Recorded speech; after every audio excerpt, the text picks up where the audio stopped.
Hello hi everyone, ಎಲ್ಲರೂ ಹೇಗಿದ್ದೀರಾ? ಎಲ್ಲರೂ ಚೆನ್ನಾಗಿದ್ದೀರಾ ಅಂತ ಅನ್ಕೊಳ್ತೀನಿ. ತುಂಬ ದಿನದ ನಂತರ ಊರಿಗೆ ಹೋಗ್ತಾ ಇದ್ವಿ.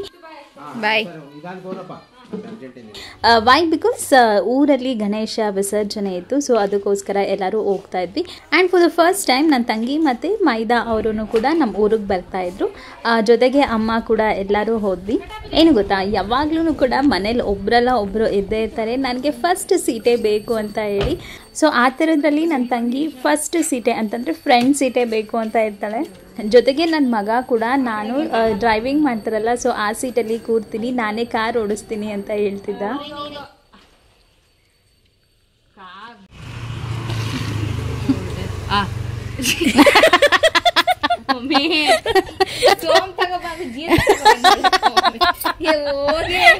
ಸೊ ಹಾಗೇನೆ ನನ್ನ ತಂಗಿ ಟ್ರಾವೆಲಿಂಗ್ ಸೆಕ್ ಬರುತ್ತೆ, ಸೊ ಅದಕ್ಕೋಸ್ಕರ ಸ್ವಲ್ಪ ಸೋಮ್ ಕೊಡು ಅಂತ ಹೇಳಿದ್ಲು. ಸೊ ನನ್ನ ತಂಗಿ ಸೋಮ್ ಕೊಡೋಕೆ ಹೋಗಿ ಜೀರಿಗೆ ತಂದು ಕೊಟ್ಟಿದ್ಲು. ಸೊ ಅದೊಂಥರ ಫನ್ನಿ ಮೂಮೆಂಟ್ ಆಯಿತು ಹೊರಡ್ಬೇಕಾದ್ರೆ. ಸೊ ಆ್ಯಂಡ್ ಹಾಗೇನೆ ನನ್ನ ತಂಗಿಗೆ ವಿಡಿಯೋ ಮಾಡು, ನಾನು ಅಲ್ಲಿ ತನಕ ಹೋಗ್ತೀನಿ ಅಂತ ಹೇಳ್ತಿದ್ದ. ಬಾ, ನಾನು ಅಲ್ಲಿ ತನಕ ಹೋಗಿ ಬರ್ತಾ ಇರ್ತೀನಿ, ನೀವು ಹೋಗೋ ತನಕನು ಅಂತ ಹೇಳ್ತಾ ಇದ್ರು.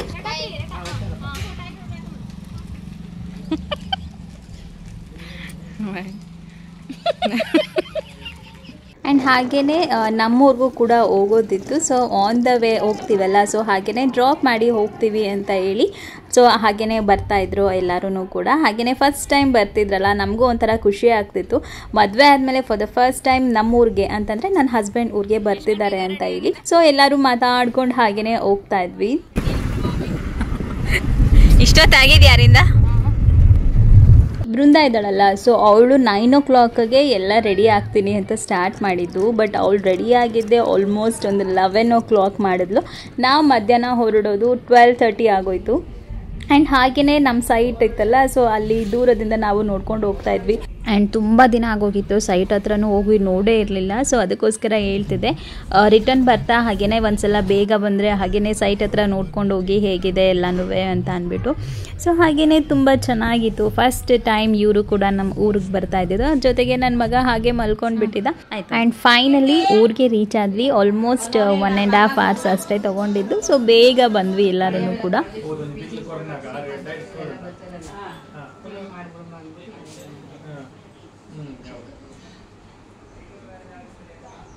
ಆ್ಯಂಡ್ ಹಾಗೆಯೇ ಊರಿಗೂ ಹೋಗೋದಿತ್ತು ಮತ್ತು ಬೇರೆ ಕೆಲಸ ಎಲ್ಲ ಇತ್ತು. ಸೊ ಬೇಗನೆ ಹೊರಟು. ಆ್ಯಂಡ್ ಊರಲ್ಲೂ ಕೂಡ ನಮ್ಮ ಅಜ್ಜಿ ಮತ್ತು ಅವನ್ನೆಲ್ಲ ನೋಡೋದಿತ್ತು. ಸೊ ಅದಕ್ಕೋಸ್ಕರ ಅವರು ಹೊರಟರು. ಆನ್ ದ ವೇ ಹೀಗೆ ಬರ್ತಿದ್ವಲ್ಲ, ಸೊ ಹಾಗೆಯೇ ಮನೇಲೂ ಕೂಡ ತುಂಬ ದಿನ ಆಗಿತ್ತು, ಅಂದರೆ ಅತ್ತೆ ಮನೇಲೆಲ್ಲ ಮಾತಾಡಿಸಿ ಆ್ಯಂಡ್ ಹಾಗೆಯೇ ಎಲ್ಲರೂ ಮಾತಾಡಿಸಿ ಜೊತೆಗೆ ಹೊರಟರು. ತುಂಬಾ ಖುಷಿ ಆಯಿತು.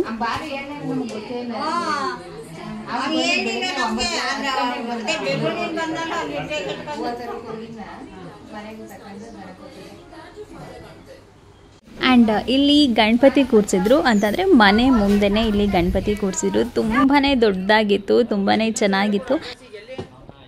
ಆ್ಯಂಡ್ ಮಮ್ಮಿ, ತಂಗಿ ಮತ್ತು ಮೈದಾ ಅವರು ಗಣಪತಿ ನೋಡಿಕೊಂಡು ಹಾಗೆಯೇ ಹೊರಟರು. ತುಂಬಾ ಖುಷಿ ಆಯಿತು. ಗಣಪತಿ ಹಬ್ಬ ಅಂದ್ರೇ ಹಾಗೆ ಅಲ್ವಾ, ನೋಡ್ತಾ ಇದ್ರೆ ಎಷ್ಟು ಚೆನ್ನಾಗಿರುತ್ತೆ. ಒಂದಕ್ಕಿಂತ ಒಂದು ಗಣಪತಿ ತುಂಬಾ ಚೆನ್ನಾಗಿರುತ್ತೆ.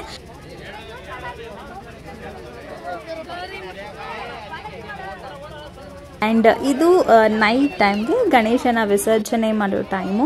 ಆಲ್ಮೋಸ್ಟ್ ಒಂದು 7 o'clock ಏನೋ ಆಗಿತ್ತು. ಸೊ ಆ ಟೈಮಲ್ಲಿ ಮತ್ತು ಗೌರಿನ ತರಬೇಕಾದ್ರೆ ಒಂದು ಎಮೋಷ್ನಲ್ ಇರುತ್ತೆ, ಒಂದು ಅಟ್ಯಾಚ್ಮೆಂಟ್ ಇರುತ್ತೆ. ದೇವ್ರನ್ನ ತರ್ತಾ ಇದ್ದೀವಿ ಅನ್ನೋದಕ್ಕಿಂತ ಹೆಚ್ಚಾಗಿ ನಮ್ಮನೆಗೆ ಒಬ್ಬರು ಸದಸ್ಯರನ್ನು ನಾವು ತರ್ತಾ ಇದ್ದೀವಿ ಅನ್ನೋ ಒಂದು ಖುಷಿ ಇರುತ್ತೆ ಅಲ್ವಾ. ನಮ್ಮನೆಗೆ ಒಬ್ಬರು ಗೆಸ್ಟ್ ಆಗಿ ಬರ್ತಿದ್ದಾರೆ ಅನ್ನೋ ಒಂದು ಖುಷಿ ಇರುತ್ತೆ. ಬಟ್ ಗಣೇಶನ ಕಳಿಸ್ಬೇಕಾದ್ರೆ ತುಂಬಾ ಬೇಜಾರಾಗುತ್ತೆ. ಏನೋ ಒಂಥರ ನಮ್ಮನೆಯಿಂದ ಯಾರೋ ಹೊರಗೆ ಹೋಗ್ತಿದ್ದಾರೆ ಅನ್ನೋ ಫೀಲ್ ಆಗುತ್ತೆ. ಬಟ್ ಗಣಪತಿ ವಿಸರ್ಜನೆ ಮಾಡಲೇಬೇಕಲ್ವಾ, ಏನು ಮಾಡೋದಕ್ಕೆ ಆಗೋಲ್ಲ.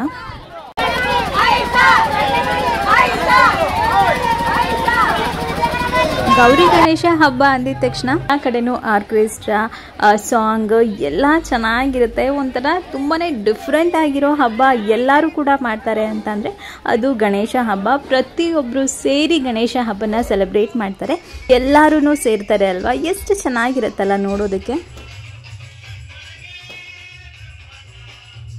ಆ್ಯಂಡ್ ರಿಷಿಗೂ ಕೂಡ ಇದೆಲ್ಲ ಫಸ್ಟ್ ಎಕ್ಸ್ಪೀರಿಯನ್ಸ್ ಅಂತಲೇ ಹೇಳ್ಬೋದು. ಆ್ಯಂಡ್ ಸಾಂಗ್ ಹಾಕಿದ್ರಲ್ಲ ತುಂಬ ಜೋರಾಗಿ ಸೌಂಡ್ ಕೇಳಿಸ್ತಿದೆ ಅಮ್ಮ ಅಂತ ಅಂದ್ಬಿಟ್ಟು ಕಿವಿನ ಮುಚ್ಕೊಂಡು ಕೇಳಿಸ್ಕೊತಾ ಇದ್ದ. ತುಂಬಾ ಎಂಜಾಯ್ ಮಾಡ್ದ. ಇದೆಲ್ಲ ಫಸ್ಟ್ ಟೈಮ್ ಅವನಿಗೆ ಈ ಥರ ಎಕ್ಸ್ಪೀರಿಯನ್ಸ್ ಆಗ್ತಿರೋದು. ಮನೆ ಹತ್ರ ಗಣೇಶ ಬರ್ತಿದ್ದಾಗ ಜಸ್ಟ್ ನೋಡ್ತಿದ್ದ, ಬಟ್ ಮನೆ ಮುಂದೆನೇ ಕೂರಿಸಿದ್ರಲ್ಲ, ಸೊ ಡೈರೆಕ್ಟಾಗಿ ಎಲ್ಲ ಥರ ಸೆಲೆಬ್ರೇಷನ್ನು ನೋಡ್ದ. ತುಂಬಾ ಖುಷಿ ಆಯಿತು ಅವನಿಗೂ ಕೂಡ. ಆ್ಯಂಡ್ ಗಣೇಶ ಹಬ್ಬ ಅಂದಿದ ತಕ್ಷಣ ಎಂಜಾಯ್ಮೆಂಟ್ಗೆ ಏನು ಕಮ್ಮಿನ, ಎಲ್ಲ ಥರದ ಪಟಾಕಿ ಇರ್ಬೋದು, ಎಲ್ಲ ಥರದ ಸಾಂಗ್ ಕೂಡ ಇರುತ್ತೆ ಅಲ್ವಾ, ಒಂಥರ ಚೆನ್ನಾಗಿರುತ್ತೆ. ಆ್ಯಂಡ್ ಗಣೇಶ ಹಬ್ಬ ಅಥವಾ ಯಾವುದೇ ಒಂದು ಫೆಸ್ಟಿವಲ್ ಆದರೂ ಪ್ರಸಾದನ ಮಿಸ್ ಮಾಡ್ಕೊಳ್ಳೋಕ್ಕಾಗುತ್ತಾ? ಆ್ಯಂಡ್ ಗಣೇಶ ವಿಸರ್ಜನೆ ಮಾಡಬೇಕಾದ್ರೆ ಎತ್ಕೊಂಡು ಹೋಗ್ತಿರ್ಬೇಕಾದ್ರೆ ನನ್ನ ಮಗನೂ ಕೂಡ ಅಲ್ಲೇ ಕೂತ್ಕೊಂಡಿದ್ದ, ಗಣೇಶ ಪಕ್ಕನೇ ಅಲ್ಲೇ ಕೂತ್ಕೊಂಡು ಡ್ಯಾನ್ಸ್ ಮಾಡ್ತಿದ್ದ. ಅಕ್ಕನ ಮಗ ಮತ್ತು ನನ್ನ ಮಗ ಇಬ್ಬರೂ ಕೂಡ ತುಂಬಾ ಎಂಜಾಯ್ ಮಾಡಿದ್ರು. ಎಲ್ಲ ರೋಡ್ಗಳನ್ನೂ ಕೂಡ ಹಾಗೆಯೇ ಎಲ್ಲ ಒಂದು ರೌಂಡ್ ಹೋಗಿ ಬಂದರು. ಆ್ಯಂಡ್ ಹಾಗೆಯೇ ಸಂಜೆ ಅಷ್ಟೊತ್ತಿಗೆ ಅವ್ರ ಡ್ಯಾಡಿ ಬಂದರು. ಸೊ ತುಂಬಾ ಎಂಜಾಯ್ ಮಾಡಿದ್ರು ಡ್ಯಾನ್ಸ್ ಮಾಡಿ. ಆ್ಯಂಡ್ ಇದು ಇವತ್ತಿನ ವ್ಲಾಗ್ ಆಗಿತ್ತು. ಆ್ಯಂಡ್ ಈ ವಿಡಿಯೋ ಏನಾದರೂ ಇಷ್ಟ ಆಗಿದ್ದರೆ ಪ್ಲೀಸ್ ಲೈಕ್ ಮಾಡಿ, ಶೇರ್ ಮಾಡಿ, ಕಮೆಂಟ್ ಮಾಡಿ, ಹಾಗೆ ಸಬ್ಸ್ಕ್ರೈಬ್ ಆಗಿ. ಜೊತೆಗೆ ಯಾರೆಲ್ಲ ಸಬ್ಸ್ಕ್ರೈಬ್ ಆಗದೆ ವಿಡಿಯೋ ನೋಡ್ತಾ ಇದ್ರು ದಯವಿಟ್ಟು ಸಬ್ಸ್ಕ್ರೈಬ್ ಆಗಿ. Thanks for watching. ಬಾಯ್.